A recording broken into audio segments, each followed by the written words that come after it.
start by asking how proud you are of this initiative that you're taking. Yeah, it's definitely exciting. This is something I've wanted to do for a while. But working with the team in Ottawa and getting this done and getting it released in this time, I think is a nice release date as well. So, I'm super excited to see where this goes and really happy and fortunate for the team working with me. Do you mind sharing your personal story as to why this began for you?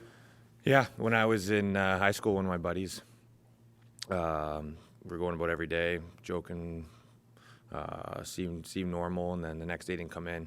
Thought he was sick. The next day doesn't come in, and then the news came out that he ended up taking his life, and something that affected me and kind of stuck with me. And I knew through hockey, the more I climbed up the ranks, OHL, AHL, NHL, I wanted to do something about it, wanted to be a voice, and wanted to spread awareness on it. You never know what people are going through, especially now with COVID. There's a lot of youth mental health, and that's what this is based on.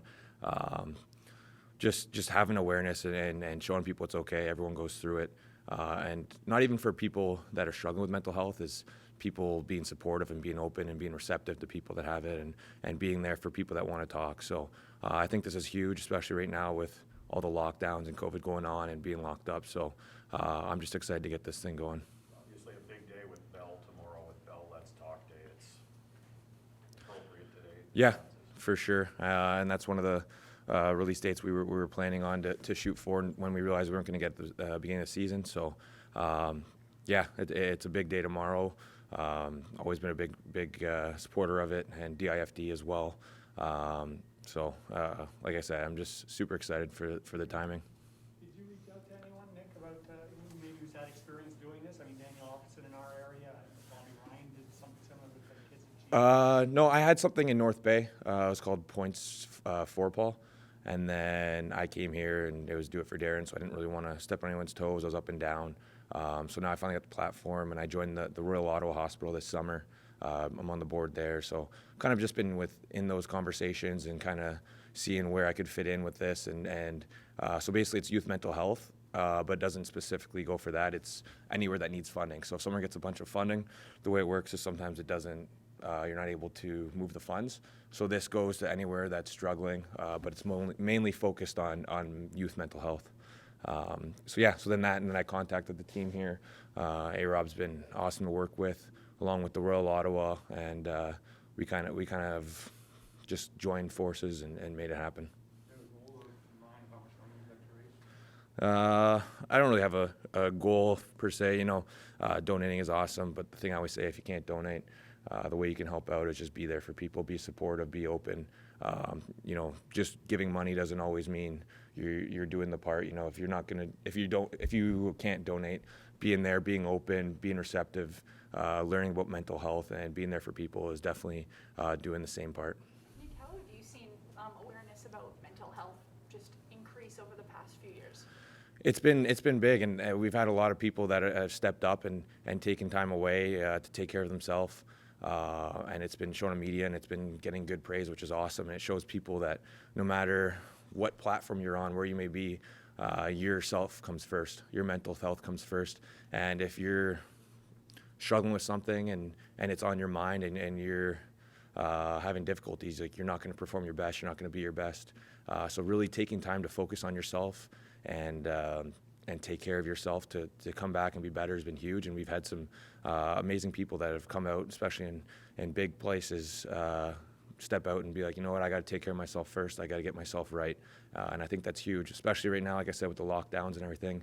Social media is a big thing. People don't see it for bullying, for self-conscious, for trying to fit in. So especially right now, especially when you can't really mingle or get together really, I think it's really important.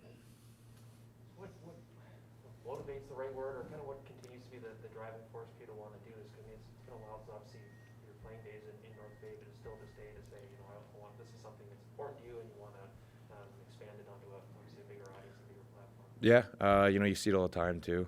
Hockey, I'm in the profession where it's not easy. Mental takes a little bit of a hit sometimes.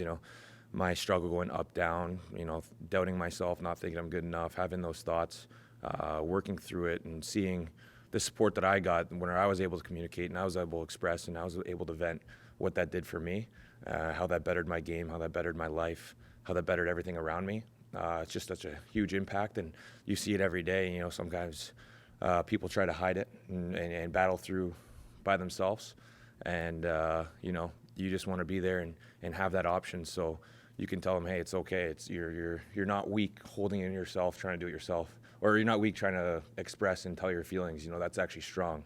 You're more powerful now, and you feel better. And now you have that connection with me. Whenever you're feeling down, you can come to me. We can talk. We can vent your things. So I think it's just through my struggles, through getting to where I am now, having people there to support me and to vent to and to talk to, just showed me how important it really is. This has been part of your life for a couple of years now, as you've told us, but how much did you learn sitting on the board since September? A lot. You know, the Royal Ottawa was a great place, great foundation, great in the community. They've done a lot of events that obviously I wasn't able to partake in, but seeing kind of the background of what goes on, what goes in behind it, the conversations, and with starting the Points by Paul now, you know, there's some things I plan on doing in the summer, some events. Hopefully COVID restrictions allow that, but just definitely brainstorming, and they've ran so many events and they're so successful at doing it that it's something that I'm looking forward to in the summer. That would be my next question. Where do you see this growing, not only this year, but in the upcoming years? There's been some brainstorming, but you know, the one thing I've always wanted to do is a ball hockey game. You know, it's outside. Kids love grabbing the stick, playing around, so probably just make a couple teams, have a big event. That's where my dream kind of is. I don't really want to do a golf tournament or anything like that. I want to do like a soccer or a ball hockey tournament, get everyone outside, enjoy the fresh air, kind of get active and have fun. So definitely doing some events and just kind of see where it goes from there.